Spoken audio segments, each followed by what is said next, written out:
भारताचे एक सार्वभौम समाजवादी धर्मनिरपेक्ष लोकशाही गणराज्य घडवण्याचा व त्याच्या सर्व नागरिकास सामाजिक आर्थिक व राजनैतिक न्याय विचार अभिव्यक्ती विश्वास श्रद्धा व उपासना यांचे स्वातंत्र्य दर्जाची व संधीची समानता निश्चितपणे प्राप्त करून देण्याचा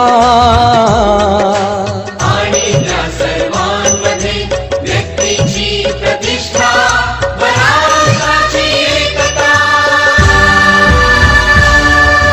आणि एकात्मता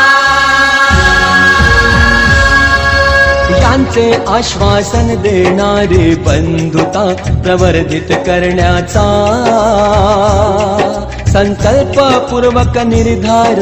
करून